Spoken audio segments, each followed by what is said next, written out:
teachers mo yung magsasabi sa'yo na, uy, galing Marte, ano may parang bubulihin ka ba? Kaya parang natatakot ka pumunta sa harapan. Kung gano'n yung nararamdaman mo, then there's something wrong sa'yo. Kasi ang validation mo, basehan mo lagi yung mga kasama mo. So, ibig sabihin, hindi ka talaga qualified for PFA. Okay? Kasi medyo mas inintindi mo yung sasabihin ng mga kaibigan mo rather than improvement mo sa sarili mo. Kasi being a PFA provider, improvement yan sa'yo. So, sa record mo sa school, nakalagay yung mga pangalan sa yung mga first aider or psychological first aider nyo rito. So, dagdag yun sa credential na meron ka. Okay? So, I hope the next time na magkakaroon kayo ng mga ganitong klaseng skills training, mas tinitignan mo yung sarili mo rather than sa mga kasama mo. Kasi at the end of the day, individual competition naman ang laban natin. Okay? Improve mo yung sarili mo. There's something wrong sa self-awareness mo kung hindi mo kaya mag-participate just because of validation ng mga kasama mo iniisip mo. Improve mo yung self-awareness mo. Kasi nakakalungkot na isa kang teacher and yet nahihiya kang gawin yung mga bagay na gagawin mo just because kung ano yung sasabihin ng mga kasamahan mo. Okay? Hindi madali, pero yun ang laban natin as a teacher eh. We make a difference always. Okay? Kaya sa akin, kahit na maraming nagagalit na teacher, I do my best. Wala akong pakialam sa kanila at the end of the day. Hindi naman sila nagpapakain sa akin, hindi naman sila dahilan kung bakit ako nandito, di ba? Ako nasubukan ko na ng ma-petition eh. Okay? Yung buong school, petition ako ng mga teacher na paalisin sa school na yun dahil nga daw sa ginagawa ko sa mga student na parang ako daw lagi sumbungan tapos hindi ko daw sinasabi sa kanila kung ano yung sinusubong na ng mga student. So nung dumating sa division yung petition, bumalik sa school. Sabi ng supervisor, ito yung pinaparating ng superintendent natin. Friends, tayo ko rito. Sabi ng supervisor. Tapos yun, ako pala ng teacher dyan. Alam nyo, nakita ng superintendent sa letter nyo, napatalsingin sa Renz, professional jealousy. Kasi gumagawa siya ng mga bagay na hindi nyo kayang gawin for the students. Okay? Kaya para sa akin, okay na kahit magalit sa akin mga teacher, at least, at the end of the day, alam ko kung may natutulungan ako. Rather than, hindi ako tutulong kasi iniisip ko yung sinasabi ng ibang teacher o ibang grupo ko. Okay? Sa lahat ng schools naman natin, may grupo sa amin, may tinatawag na Luzon, Visayas, Mindanao eh. Nag-grupo ng mga teacher. Hindi mawawala yun. Pero, I always remain na hindi ako belong kahit kaninong group.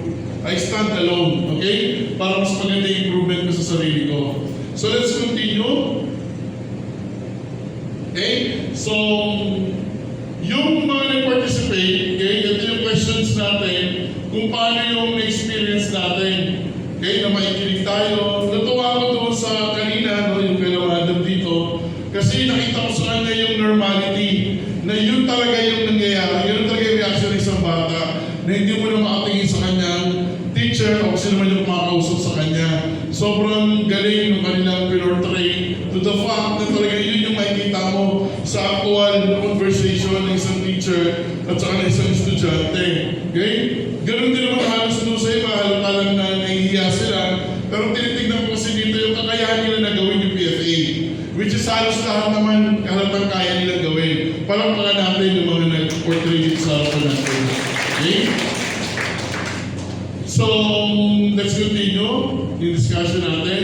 So, you don't need to fix their world. Yung mga bata, hindi natin trabaho yun. Just make them feel safe in it for a while. So, hindi natin, yun ang mundo natin. Ang nakakalungkot na kasi pag nandito ka sa ganitong klaseng larangan ng PFA, tapos nag-gain yung trust, tapos biglang nalipat na siya ng grade level or hindi na kayo madalas magkikita for some reason, iba na yung grade level niya, nakakalungkot lang, parang feeling niya wala na siyang malalapitan, wala na siyang matatakbuhan.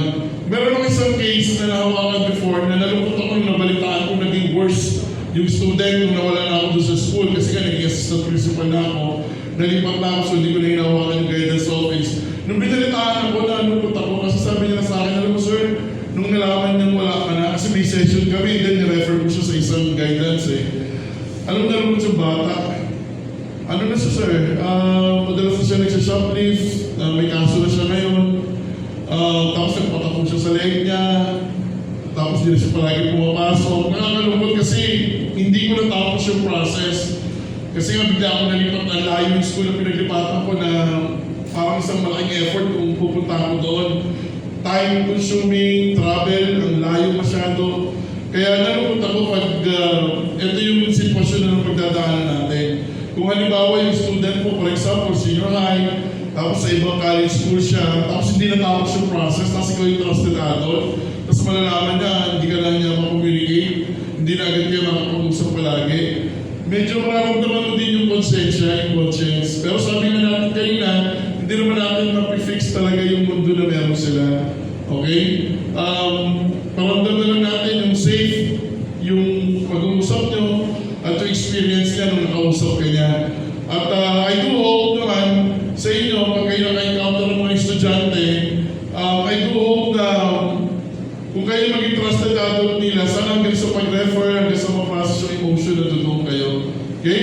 Huwag natin iwanan sa area yung mga bata kasi kawawa talaga sila. So, validation and boundaries, acknowledging the student's feelings as real and acceptable. Pwede natin sabihin, it's okay to feel that way. Okay? Anyone in your situation would. Normal yan, nagalit ka, kaya namura mo yung kaklase mo, okay lang yan kasi di mo natanggap yung sinabi niya sa'yo, masakit para sa iyo. Normal yun magiging reaction mo. Pero, yan.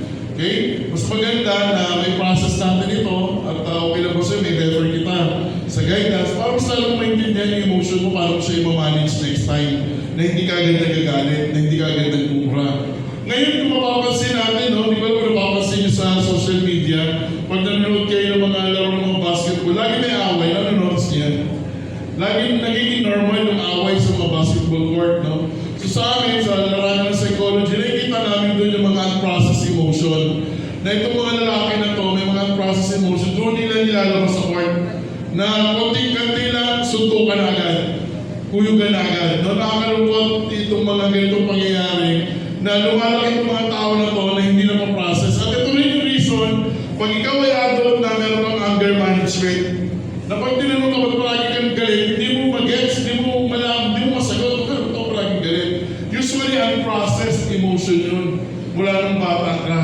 Okay? Kasi lumaki ka, kaya na siya sa anger. Na hindi mo siya kayang i-manage, basta-basta ka nalang nagagalit. And then we have the boundaries.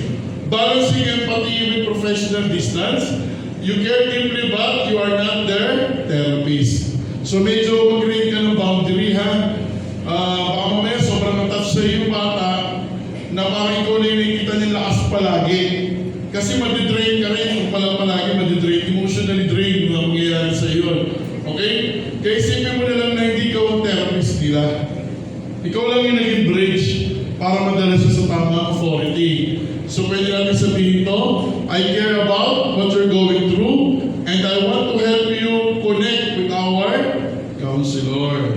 Okay? So huwag mong palang palaging ina-appreciate yung pag-usap niya sa'yo na medyo nakakalimutan mo na na PFA yung tungkulin natin. Okay? Let the counselor be the therapist. So sila yung magpaprocess. Compassion with boundaries leads to connection.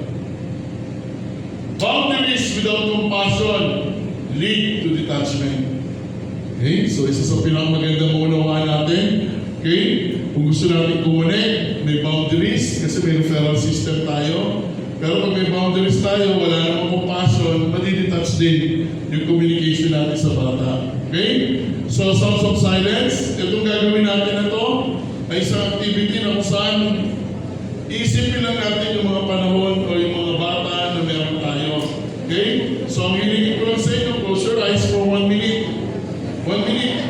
With silence, ha? With silence. Close your eyes for 1 minute with silence. Close your eyes lang. Tulog na pala. Sige, close your eyes lang. Close your eyes for 1 minute. Close your eyes lang for 1 minute. Close your eyes for 1 minute. Okay? Wala kayong iisipin, just close your eyes. Okay? Habang nakapikit kayo, try to imagine yung mga estudyante nyo. Isa-isa. Isa-isa, tignan mo sila sa isip mo, itong mga estudyante mo na to. At sino sa tingin mo yung nangangailangan ng tulong sa kanila base dyan sa pumapasok sa isip mo ngayon habang nakapikit ang iyong mga mata? Sino sa mga estudyante mo yung may tinatawag na silent crying? or silently crying. Sino yun? Habang tinitignan mo sila isa-isa ngayon, sa isip mo at sa thoughts mo, at pinipicture mo yung mga mukha nila, sino kaya sa kanila gusto humingi ng tulong sa'yo? Pero wala silang lakas na loob, hindi sila makalapit sa'yo. Pero nakikita mo sa expression ng pagmumukha nila na gusto nila ng tulong. And they are crying silently. Habang iniisip mo to, ano sa tingin mo yung dapat mong gawin? Anong salita ang dapat mong bitawan sa kanila? Kakausapin mo ba sila or makikinig ka lang? Habang nakikita mo to, na-identify mo yung bata na sa tingin mong silently crying for help, anong mas gusto mong gawin? Kausapin ito or makinig sa kanya? Magsalita ka sa kanya or makinig ka lang sa kanya? Habang na-identify mo itong bata na to. Okay? And then you may open your eyes slowly para hindi kayo mabigla sa liwanag. Open your eyes slowly. Okay? Taas lang ang kamay kung meron kayong na-identify. Taas lang ang kamay. Meron kayong na-identify? Okay, very good. Thank you. Okay?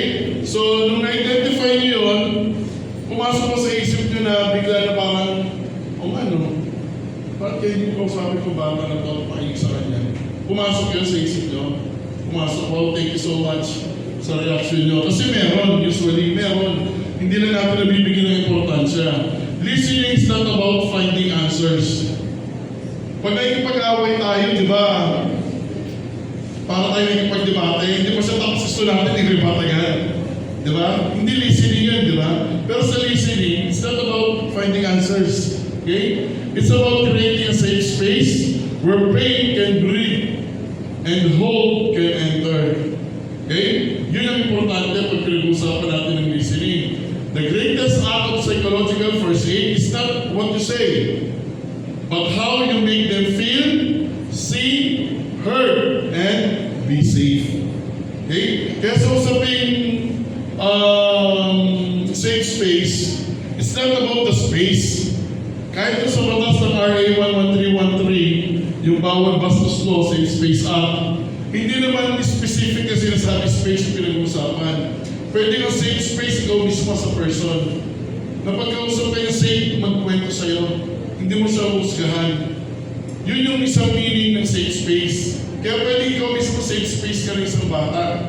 Okay? Malaking bagay ito at malaking pagkakataon sa isang bata na meron siyang nakakausap palagi. Alam niyo, minsan nag-conduct ko ng gender-based orientation sa isang school. Ang participants ko, 46 na bata, mga student leaders, pili sa isang bulwagan na ganito. And then sa last part ng activity, sabi ko sa mga bata, nung pinaprocess na namin yung emotion nila, pwede nila isulat sa papel kung sino sa kanila yung naka-experience ng abuse. Kung wala man, okay lang. Pero kung meron, you can write it down at ilalagay natin sa freedom box. Alam niyo, out of 46 students na mga babae, ang nag-reply at nagbigay ng sulat, 23 na babae student na nakaranas ng sexual abuse. Na walang nakakaalam.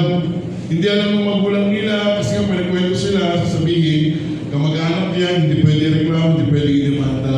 Hindi sila nagkukwento sa school kasi masabihin malandi sila or kasalanan pa nila kaya sila namolestya.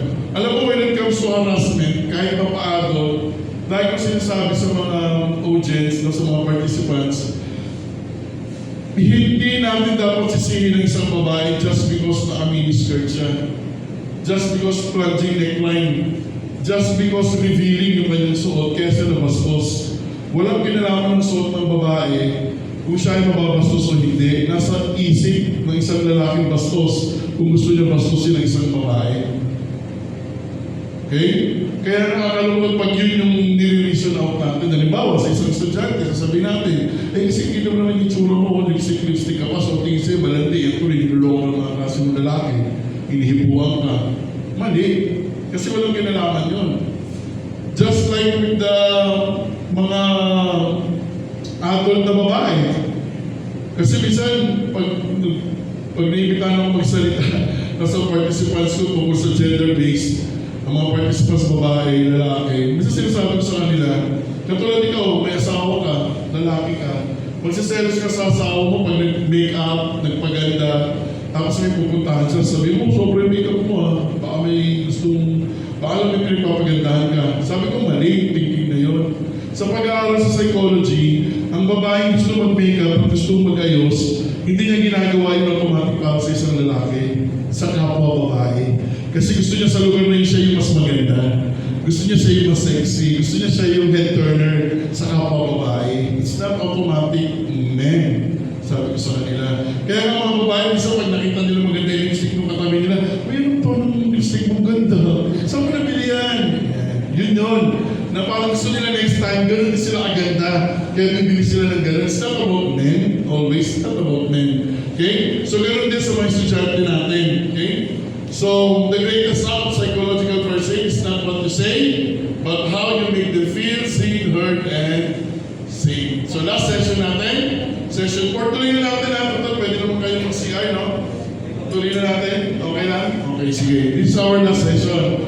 When silence makes early detection and psychological first aid for depressed learners. Okay?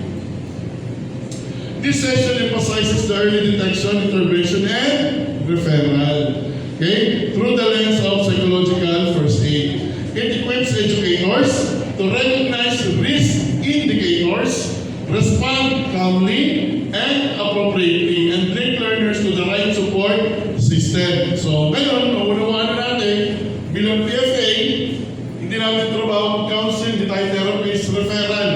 Okay, base doon sa makikita natin at ma-assess natin sa isang bata. So, it reinforces the principle that timely awareness saves lives and that every teacher is a crucial part of school's mental health safety net. Kaya kung may batang nagpakamatay na estudyante sa isang paralan, ang unang tinatanong usually advisor ng guidance. Ma'am, kami na kailangan natin maglabas ng report regarding sa estudyante natin. Ma'am, what did you observe in the last few weeks? Yan. Kasi kung wala kang alam sa PFA, siyempre, hindi mo marirecognize. Okay? Kasi teacher dapat ang unang makakita. Crucial yung part ng teacher. Kasi ikaw yung madalas na kausap ng bata. Lalo na kung subject teacher ka pa niya. Okay? So ito yung key points natin, understanding depression in learners. Number 1, depression is more than sadness. It is a persistent state of emotional and psychological or physical exhaustion. Sino rin naka-experience ng depression? Sino naka-experience ng depression? Wala? Wala pa? Meron, alam kayo taas. Meron. Ha? Meron? Ano sir? Hindi diagnosed. Okay. Sabi naman nila, baka hindi aware. Okay, very good. Maganda yung term mo ha. Hindi siya diagnosed ha. Maganda yung term. Kasi usually pag hindi siya diagnosed, kinakasabay lang namin siya sadness.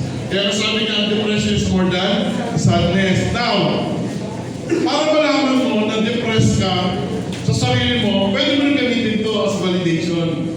Okay? Yung state ng emotion mo at physical exhaustion, parang pagod ka na hindi naman, wala ka namang ginawa, pero ayaw mo kumilos. Mas gusto mo lang nasa bahay. Hindi mo naiintindihan bakit malungkot ka, pag tinanong ka ng isang ibang tao, naiinis ka pa. Dahil kung ikaw hindi mo naiintindihan, bakit ganyan ka, tapos tatanungin ka pa. Nakakadagdag sa yung irritation.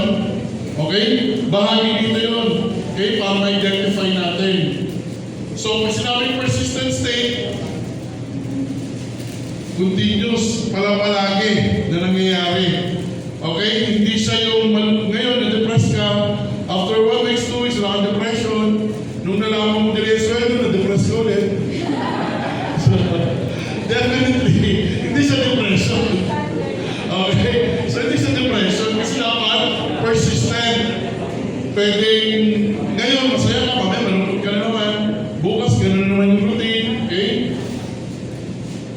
It affects motivation, concentration, sleep, appetite, and social behavior. So, self-assessment. Kung nararamdaman mo yan, then the-process ka na to identify. Kasi ang pinaka-worst naman yung severe depression. Pag severe depression ka na, may mga suicidal thoughts ka na. Okay? And with that, nire-recommend ka na sa psychiatrist for medication. Okay? Kasi yung lungkot, siya na yung nangingibabaw rather than happiness. Kaya pag binigyan ka ng medication, gumagaan yung pakiramdam mo. Yung thoughts mo ng suicide, nawawala. Okay? Nagiging kalmado ka kasi. Pag nawala na naman yun, then, yun na naman, babalik. Kaya mahal naman mga depression medicine, di ba? 500 pesos, isang tablet. Depende sa dosage, yes ma'am. Depende sa dosage na kailangan mo. Depende sa assessment ng psychiatrist. Okay? Meron akong kapitbahay, ganyan eh. Taas ng dosage siya, kasi every time hindi siya nakakainom, yun, medyo siya, naiinis palagi. To the point na parang nasisigawan niya na yung nanay niya. Kaya nung nag-commit siya ng suicide, ang iniwan niyang letter, 9. Kaysa masaktan kita, magpahinga na lang ako. Yun yung hawak-hawak ng letter nung nakabigti siya, nakatali sa leg niya yung letter na yun. Kaya yung depression is not a joke. Kaya yung namin pinagtatawanan yung mga taong depressed. Okay? So kung nararamdaman nyo na nakaka-apekto sa motivation sa sarili mo, na dati gusto mo magigising na maaga, ayaw mo na-relate, ngayon wala kang pakialam. Mali. Wala kang pakialam. Hindi mo na binibigyan ng motivation yung sarili mo to move forward. And then nawawala ka ng concentration, ang daming lumalaro sa isip mo, pero hindi mo ma-identify kung ano ba talaga gusto mong gawin. Ang gulo-gulo na ng isip mo, hindi mo ma-arrange yung thoughts mo. Okay? And then sleep appetite or sleep and your appetite. Dati maga ka natutulog, hindi na. Pag nagsa-cellphone ka, boring, lalapag mo, hindi mo na naman alam yung gagawin mo. Okay? Then gano'n sa pagkain. Sa pagkain, dalawa sa depression. Meron malakas pa rin kumain, pero depressed. Meron naman ayaw kumain, pero depressed. Okay? And then social behavior. Yun yung madalas, hindi tayo na sa lakuha. Mas gusto natin, solo na natin. Another one. Children and adolescents may show depression through irritability. Okay? Anger or withdrawal not always tears. So kung yung estudyante mo, okay? Irritable palagi, galit, naiinis sa mga klase niya, most probably baka isa yun.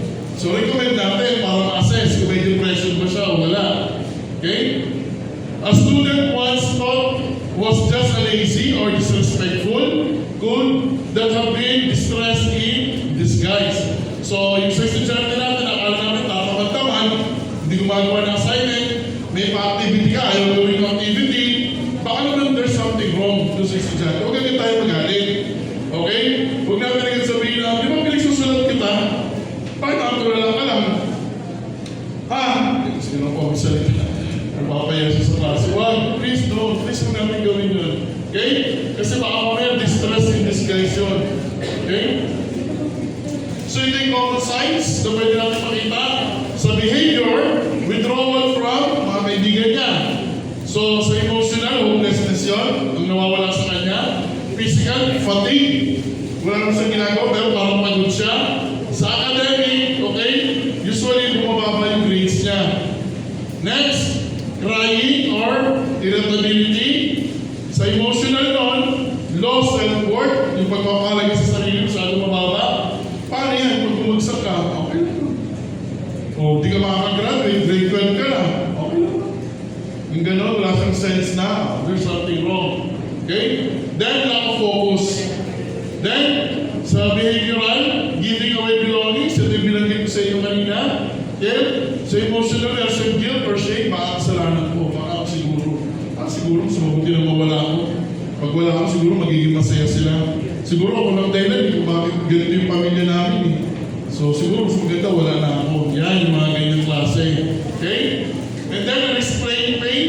Ito yung sinabi ko kanina, consult ka sa doctor, negative lahat ng result ng test mo.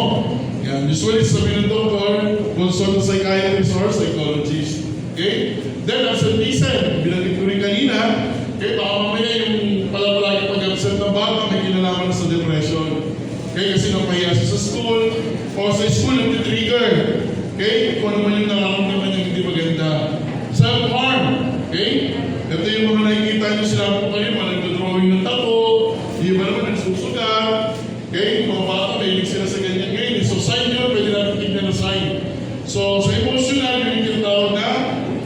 restlessness, okay? Sa physical, weight loss, or tumataba. So, hindi porket tumataba, hindi siya depressed. Sabi ko sa inyo kanina, pagdating sa appetite, dalawa. Pwedeng malakas kumain, pero depressed siya.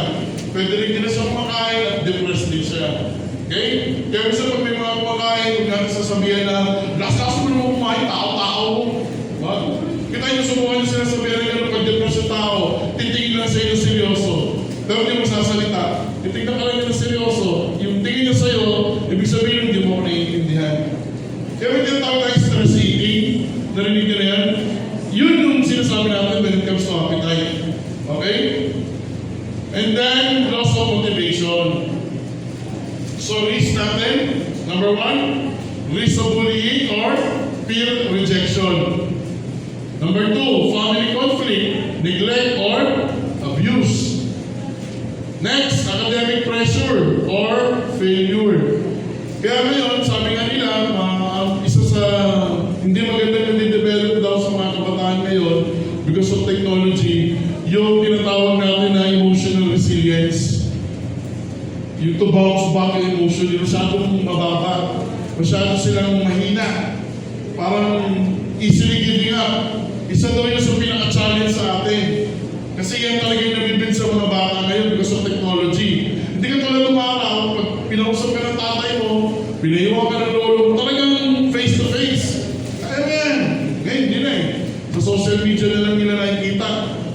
Di ba? Kaya isa sa red flag, yung pag nakakita ka na nagpo-post sa Facebook, na may kinalaman sa suicide, na parang hirap na ako, pagod na ako, sana wala nang bukas. Kung kaibigan mo yun, connect ka na, please. Kumunik ka na agad sa kanya. Ay, kamusta?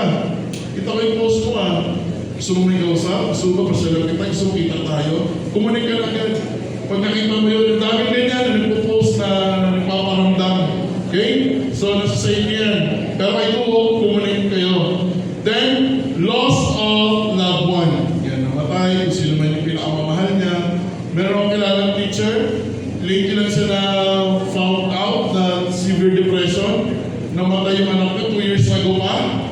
Pero itong taon lang ito, nalaman na may depression siya, hindi na-process. Kasi tinago niya doon sa busy, sa ganyang gawain.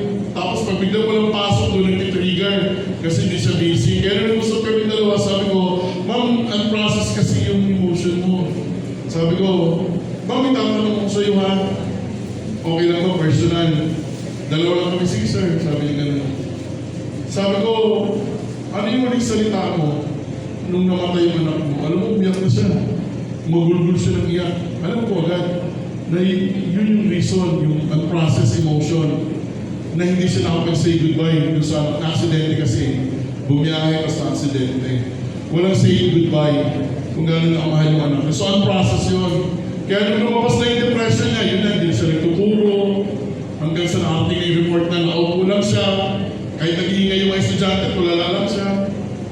Wala siyang ginagawa, nasilip siya ng principal. Tapos yung kinausap niya ng principal, tumingin lang siya sa principal. Opo, ma'am. Pero wala siyang ginawa sa mga estudyante. Nakatulala pa rin siya. Hanggang sa tinawagan na ako, sir, pasis naman sa teacher namin. Medyo nakawa na ako. Yun nga yung lumabas, unprocessed emotion siya. Na doon na lumabas yung depression niya. Okay? Kaya nakakalungkot. Kaya tayo, kung may pinagdadaanan tayo yung loss of loved one, lagi namin tatandaan, dalawa lang ang totoo sa mundo. Kahit anong reliyon mo, kahit di tayo magkasundo, itong dalawang totoo na po, magkakasundo tayo. Dalawa lang ang totoo sa mundo. Una, pinanganak ka. Pangalawa, mamamatay ka. Sa gitna noon, kung mamamatay ka ba masaya o malungkot. Choices in life. Okay? So may kinalaman din sa pinag-uusapan natin. Next, exposure to violence. Yun nga, yung kanyang drama na binubugbog. Kanina yung binubugbog yung tatay, yung magkasama doon. Yun, si Manak, nakikita niya. Alam mo, lagi ko sinasabi, pag nagdi-discuss ako ng RA 9262, yung Violence Against Women and Children, yung bata ng lalaki na nakikita niya na binubugbog ng tatay niya yung nanay niya, malaki ang chance na gagawin niya rin yung sa asawa niya. Okay? Yung babae na nakikita niya ginugol pa yung nanay niya, malaki ang chance na pag binugbog siya ng asawa niya, okay lang. Kasi ganun din naman si mama eh. Di ba? Bakit ang mga concept nun?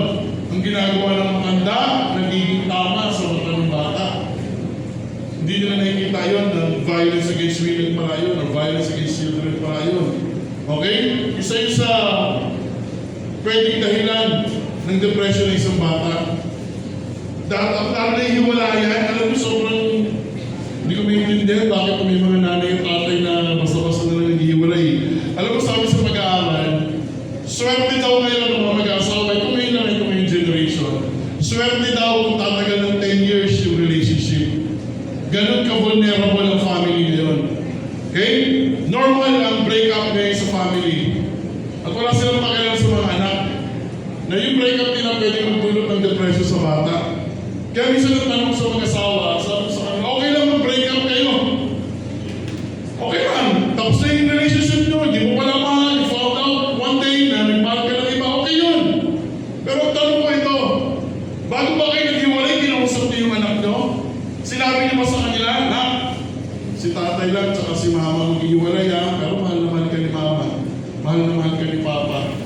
Hindi mo maintindihan sa ngayon na, pero gusto kong malaman mo, pag kailangan mo si mama, si papa, nandiyan pa rin kami para sa lahat. Ginagawa ba ng magulang yun? Hindi!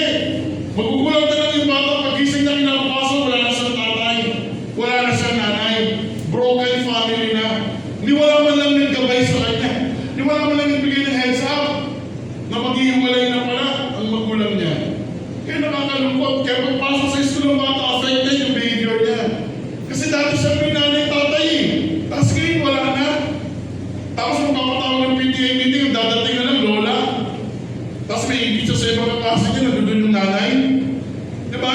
Try to imagine yung struggle pagdating sa exposure sa violence sa bata. Lalo na sa hiwalayan ng nanay at tatay. At of course, yung sasabihin pa natin sa boy, ikaw yung nanay. Sasabihin mo pa sa anak mo na gabi yung tatay mo eh. Huwag ka lumapit dyan ha. Kung sisiraan mo yung ama, please, kung kayo yung mga nanay na yun, nag-iusap ako sa inyo ha. Kasi yung parang nakapektuhan. Nagtataka siya bakit siya magagalit sa tatay niya just because sinabi ng nanay niya. Let the child discover kung gaano ka walang iya yung tatay niya. Pero huwag naman magaling sa'yo. Huwag naman magaling sa'yo. Let the child discover.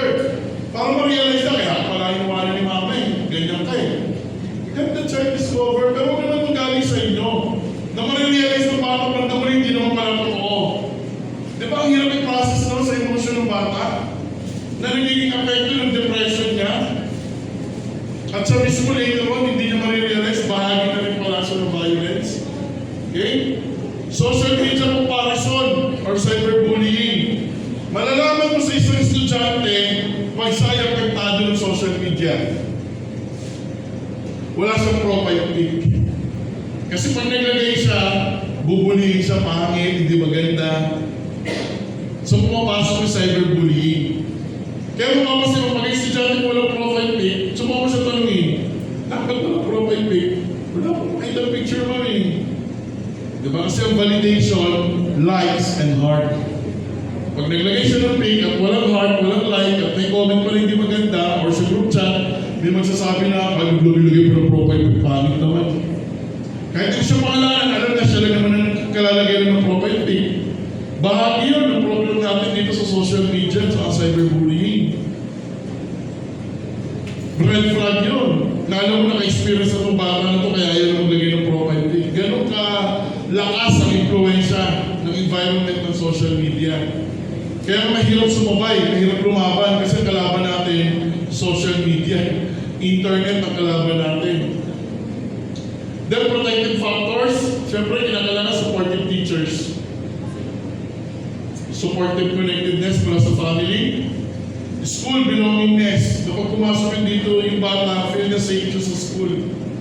Belong siya rito, part siya ng school. Okay? And then hope and purpose. Yan yung mga protective factors na pwede natin gawin para yung bata, maramdaman niya naman na bahagi siya, okay, ng social system natin. Okay? So ito, hindi na sinubas dito yung picture eh. Dito yung picture na ipapakita ko sana sa inyo na estudyante ko to, pero hindi kasi nag-reflect yung picture. Estudyante ko to ng grade 9. Okay?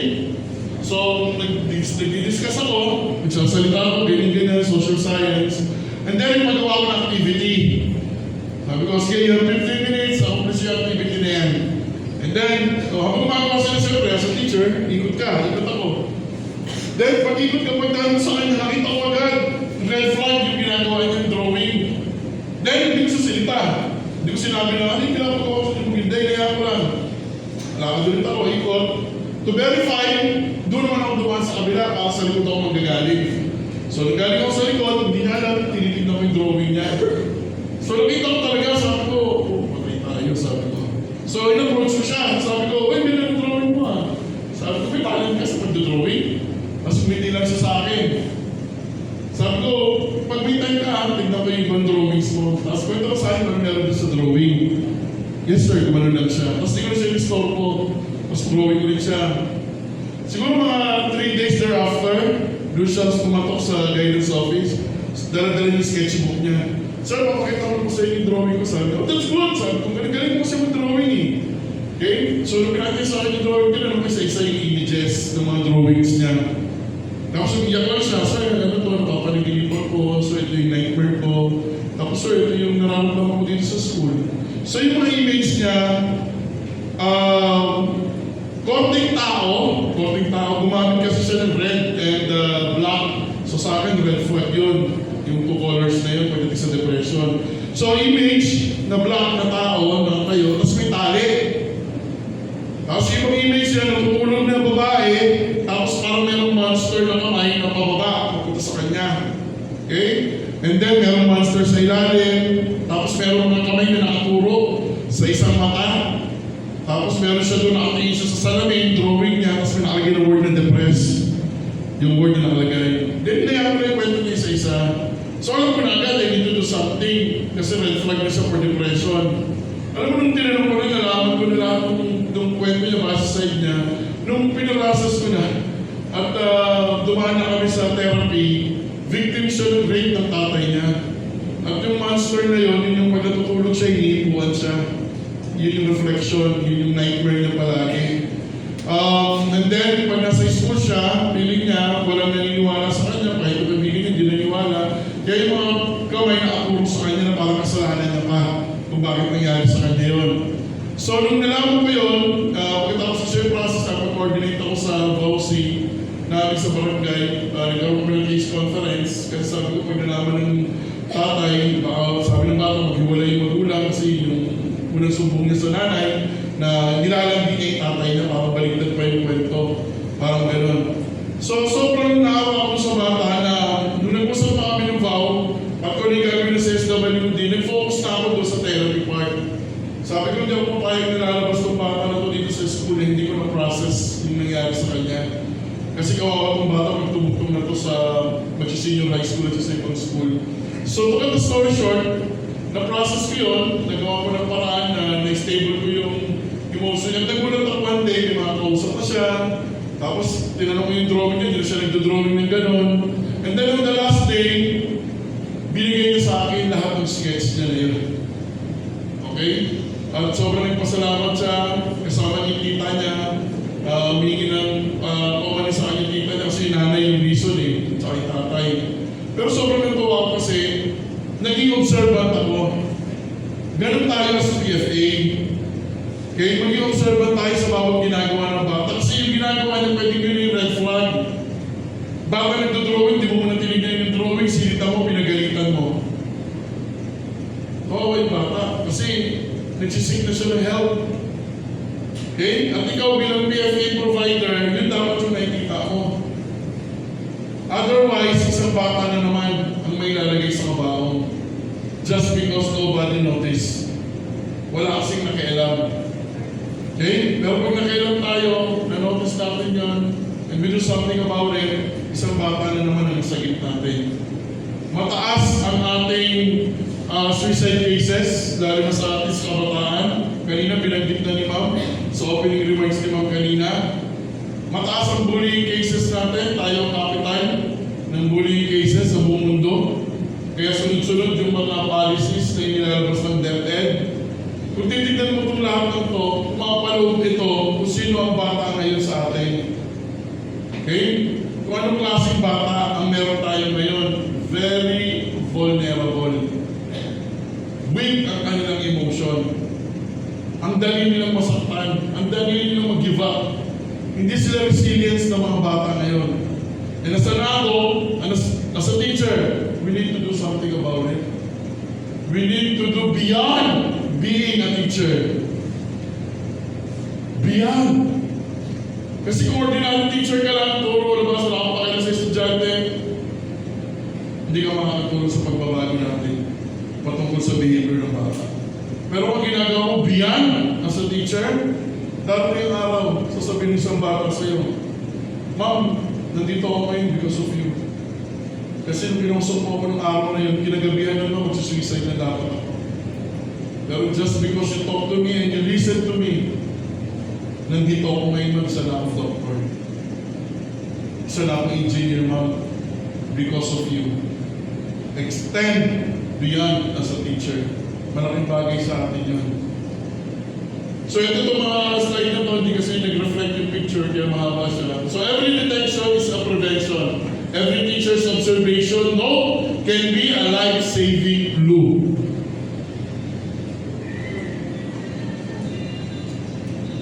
Time reaction plus calm empathy equals to emotional safety.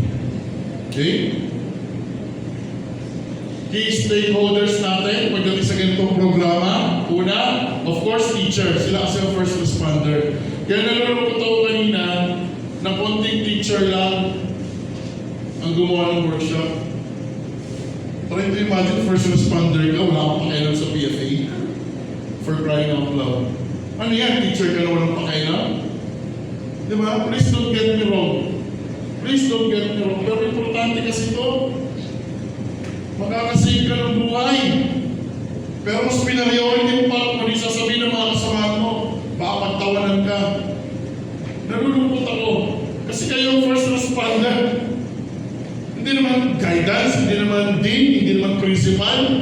Kayo ang first responder. Kayo ang unang magsasabi kung ano yung nakita nyo sa bata. And yan, para sa inyo, okay lang. Hindi lang ako mag-participate. Okay lang. Another seminar na naman yan.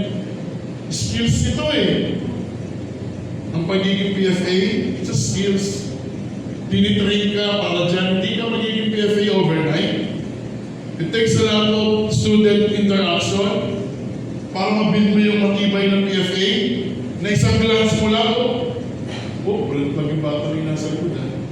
Kahit maraming bata, kaya mo i-identify, red flag na. Ito sabi ko nga si Madam mamaya. Kasi may nakita ka something doon sa bata. Okay? So, importante sa ating teachers. Pangalawa, guidance counselors kasi yung ating first line support and referral management. Okay? Kaya nagre-refer tayo sa guidance. Then, our school head para sa policy and confidentiality oversight. Kung napoprotektahan pa yung karapatan ng bata. Okay? Lalo na sa paglabas ng information sa bata. And then, of course, the parents to reinforce and monitoring at home. Kamusta na yung bata sa bahay? Kamusta na yung behavior ng bata? Okay? Then, ating health partners, NGOs, and then crisis intervention if needed. Sa akin, lagi talaga ako may cooperation sa VAU, DSWD, CSWD. Meron kami isang estudyante, yung nanay niya na diagnosed na meron TB. Pero pumapasok yung bata, coordinator ito sa health center namin. Baka mahawa yung bata, tulungan yung bata na to. Dumating yung health center, tinest yung bata, skin test, x-ray, negative, tuwan-tuwa naman kami. Tuloy-tuloy yung pag-aaral ng bata. So yung mother, tuloy-tuloy naman yung kanyang intervention sa gamot. Okay? Lahat ng pwede namin makita na nagiging dahilan kaya yung bata, ganun gawin natin. Otherwise, walang ibang pwedeng gumawa niyan, tayo lang as a teacher. Kaya nabayanin tayo, di ba? Beyond yung expectation sa atin, beyond yung ginagawa natin. Hindi tayo yung teacher na teacher lang. Okay? Teacher tayo. At bilang teacher, totoo yun. Ang daming trabaho. Totoo yun, stressful. Totoo yun, matatanong mo yung sarili mo, worth it pa ba? Hindi ata worth it kasi sweldo ko, liit lang. Naku-question din minsan. Pero ang tanong, worth it ka ba as a teacher? Or ordinary teacher ka lang? Kasi ako as a teacher, matagal ako naging teacher, pero hindi ko pinwestiyon yung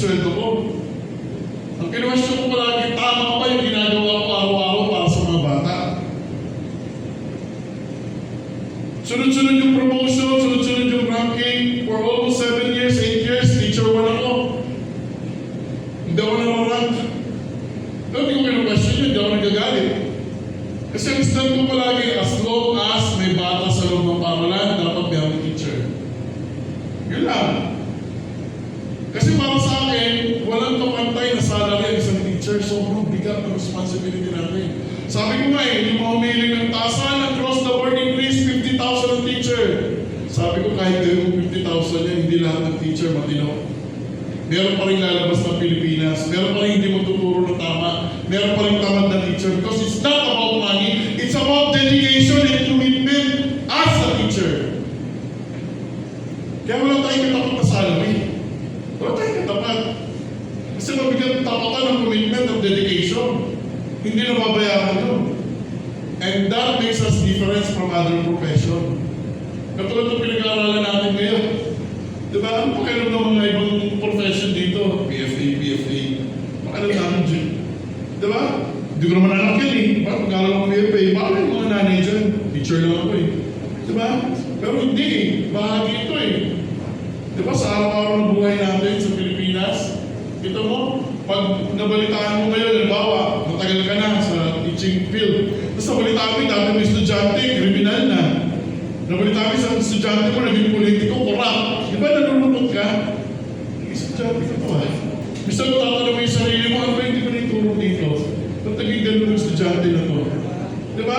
Medyo makakaroon ka ng konsensya kahit pa paano. Okay? A mentally healthy school is not one without problems.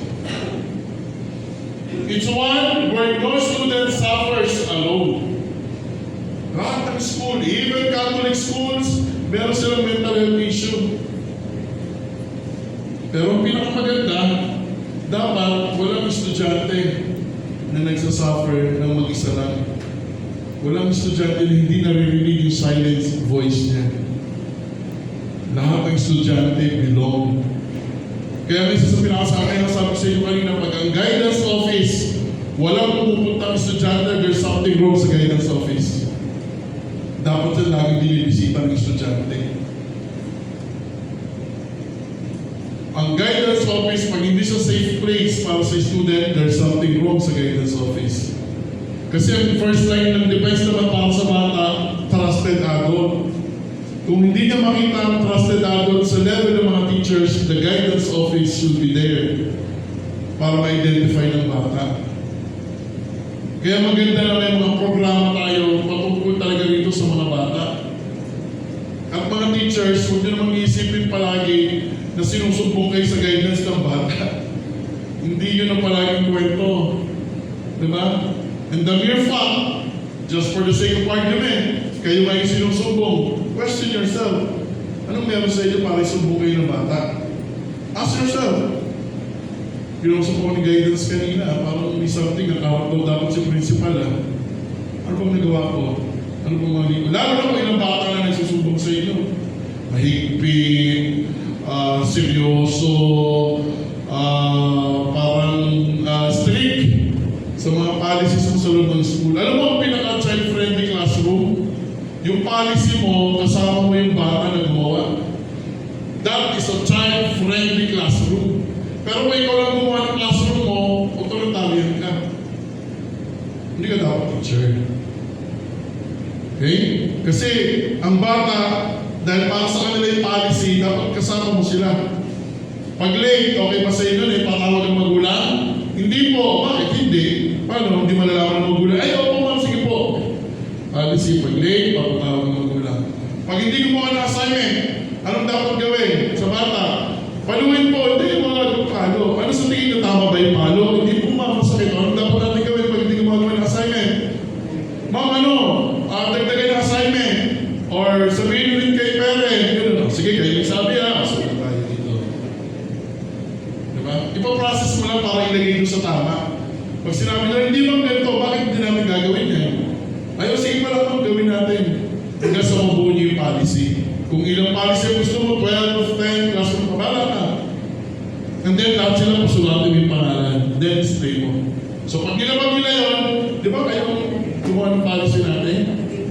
O, anong gagawin natin ngayon? Kayo gumawa niyan, si teacher, sinulat lang yung gusto nyo. O, sige ma'am, patawag ko si mama. Good. Sige ma'am, dalhin po ako sa guidance or sa discipline kung bullying. Kasi nakalagay doon, bawal ang bullying. Di ba? So, doon pala ka lang ng bata. Di ba? Pero kung ikaw lang gagawa ng policy, tapos i-implement mo, awal na yung bata. Hindi niya alam yung ganun policy.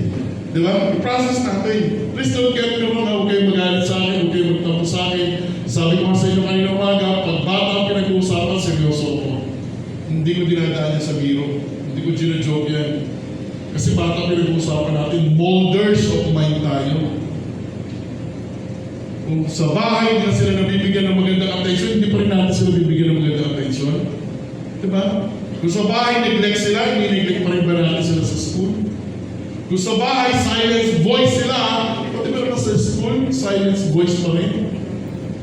Oo, ano naman yung bata? Hindi niya na alam kung kayo sa tatakbo. Siyempre sa barkada, sa kaibigan. Diba? So, reflection natin, okay? Hindi ko na rin papagawa sa inyo to, pero kung gusto nyo gawin, thank you. So, may promise of presence, okay? Write a personal commitment statement on a small card. Yung papel natin kanina. From today, I will choose to see beyond silence. Why? Examples, naglagay na ako para magkaroon kayo ng idea. Noticing small changes in my students.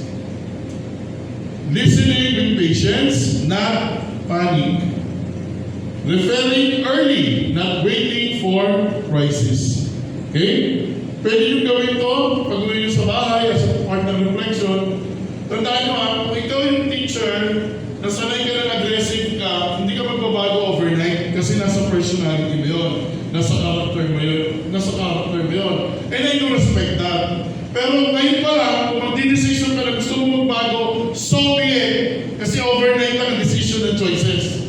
Pero yung process, it takes time. It takes time para mo naman yung bata, i-process yung emotion mo. Kasi nga ikaw mismo, self-awareness medyo mahina. Okay? Hindi mo alam yung weakness and strength mo. Okay? Pati yung challenge sa iyo.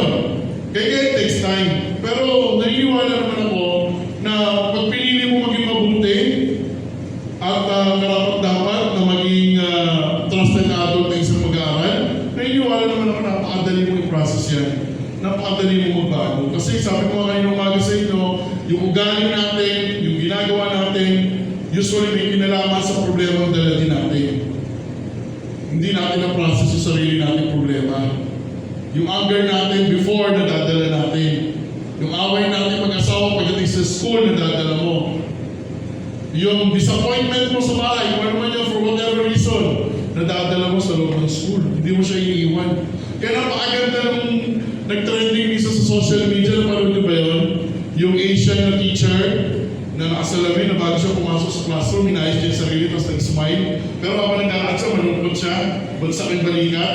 Tapos nakatapat pa siya malapit sa pinto ng classroom niya, hinayos niya yung damit niya, sarili niya, salamin niya, tapos nag-nakingin siya, tsaka niya binuksan yung classroom. Yun yung sinasabi natin, na huwag mong dalhin yung excess baggage mo or emotional baggage mo sa loob ng classroom. Okay? Ako dati nung bago-bago ako, ginagawa ko inhale, exhale eh. Bago ako pumasok sa classroom. Inhale, exhale, count 1 to 5, then pasok ako sa classroom. Lalo na pag meron akong pinagdadaanan na emotional burden sa akin. Okay? Hindi ko siya dadali sa loob ng classroom. Kung ano yung style ng teaching ko, hindi siya nagbabago na mainit ang ulo ko ngayon just because mainit ang ulo ko. Hindi. I make sure na nami-maintain ko yung consistency ng pagiging teacher ko. Na hindi dapat ako ganun. Okay? Mahirap, pero masarap sa pakiramdam. Kasi may mga pagkakataon na talagang hirap na hirap na tayo sa buhay natin. Nararamdaman ko yun.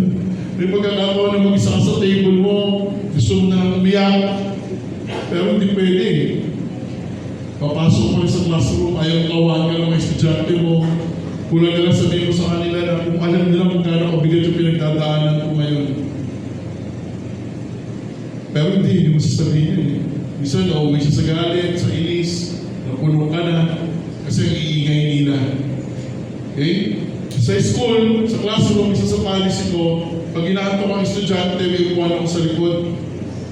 Sleeping chair, tawag ko doon. Punta sila doon, nakulog, hindi ko sila istorbohin. Habang nagkaklase ako. Isa yun sa policy ko. Okay? Kapalit doon, makinig kayo kung di kayo inaantok.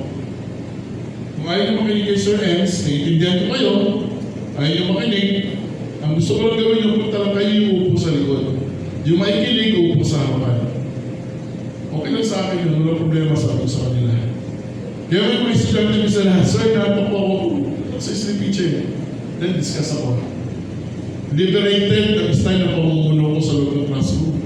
Bakit? Once before, naging estudyante rin kasi ako. Once before, pinagalitan din ako ng teacher. Once before, pinalabas din ako ng teacher dahil wala akong assignment. Hindi ko ginamit yun para gumanti sa mga estudyante. Ginamit ko yun para ma-motivate ko yung sarili ko, mas maintindihan ko yung estudyante. Kasi yun yung hindi ginawa sa akin ng teacher. Naiintindihin bakit wala akong assignment ng time. Okay? So kayo, may iba kayong strategy, bahala kayo. Basta sa akin lang naman makabata yung strategy natin. Okay? Hindi ko sinasabi sa inyo na maging anghel tayo. Lahat tayo nagagalit. Lahat tayo nagagalit. Pero yung galit natin dapat kontrolado. Na ma-manage natin. Alam natin kung magagalit na ba tayo o hindi. Para kung alam natin magagalit na tayo, imbis na burst out natin, labas mo na tayo ng classroom. Inhale, exhale. Count 1 to 5. Grounded, emotional stability bago ako pumasok. Pag alam mong stable na yung emotion mo, then balik sa classroom. Alam niyo ba kung bakit tumaba si teacher? Hindi po. Kasi na gusto na magalit ni teacher. Gusto na magalit ni Sir Enz. Biro niyo pagdating ko, ang iingay niyo, nandito na ako sa harapan. Where's the respect? Ayaw niyo ba respetuhin ko kayo? Papayin ko mga bata. Kaya ako lumabas. Mas gusto ko na lumabas kaysa magalit sa inyo. Bakit? Kasi kahit maingay kayo, love kayo ni teacher. Ayaw ko magalit sa inyo. Kuha ko na agad yung emotion nila. Lahat ng mayayabang bagsak agad yung emotion nila. Ramdam agad nila yung emotion mo. Na hindi ka nagalit sa kanila, nirespeto mo sila. Magugulat ka na lang, may lalapit dyan. Ma'am, sorry. Sir, sorry, sir.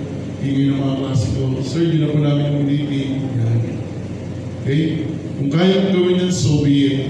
Kasi sabi ko nga, we need to connect before we correct. Kailangan kumonect tayo sa emotion nila. Yun ang targetin natin. Huwag natin targetin to. Yung ego. Tatapakan mo yung ego ng batang mayabang na wala pang narating. Alam mo kung sino na, wag siya naman doon. Kasi alam mo, for a fact, malayo na narating mo siya, nag-aaral pa lang. Huwag yun ang mukhang bumaba sa level niya. Kortin mo yung puso niya. Yun ang targetin mo. Kahit gano'n pa kayabang yan, bababa yan. Babagsak yung balikan niya at yuyuko yan. At sasabihan niya ng mga klase ng, sorry ka kasi. Sorry ka na. Gugulat ka na sa office, sa faculty. Sir, sorry sir kanina. Diba? Connect before you correct. So, when silence speaks, may we be the ones who listen. When fear hides, may we be the ones who notice. And when despair whispers, may we be the voice that says, you're not alone. Psychological first aid does not end when the student leaves the room. It continues in every act of compassion, awareness, and presence we bring into classroom. Okay? So dito meron mo yung picture. Pinapakita ko dito yung picture ng isang bata on the side na may depression, and then bata on the side na may depression din, pero magkaiba sila, happy and sad. So tatanungin ko sana kayo, sino sa inyo yung dalawa sa tingin nyo ang depressed? Siyempre, pinag-aralan natin na hindi porket masaya, hindi depressed ang isang bata. Okay, so pasensya na lang kayo, hindi siya nag-reflect dito sa aking slide. Okay, so with that, okay, gusto ko lang mag-iwan ng isang mensahe sa inyo lahat. Sabi ko kanina umaga, I will try my best para mag-change yung inyong mindset. Okay?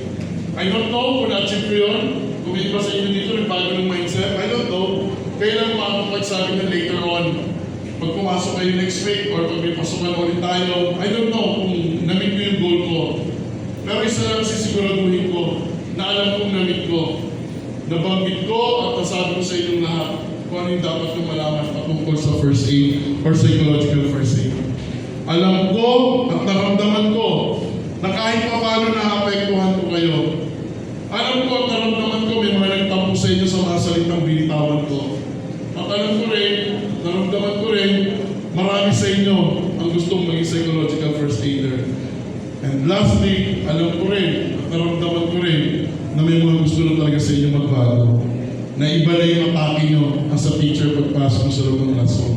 Tatandaan lang natin, bahagi tayo ng paglago ng isang bata.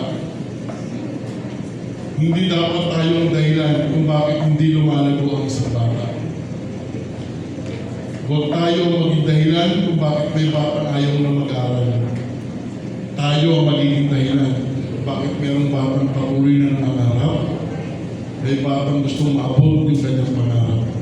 And finally, as a teacher, please be compassionate. Huwag mong pakialaman yung mga kaibigan mo, mga co-teachers mo na binubuli ka pag gusto mo maging magaling kang teacher.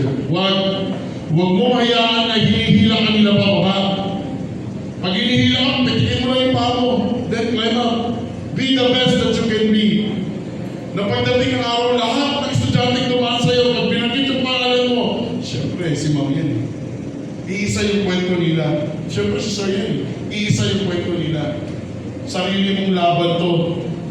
Hindi nyo laban to as a teacher. Sarili mong advocacy to as a teacher. Okay? And lastly and finally, maraming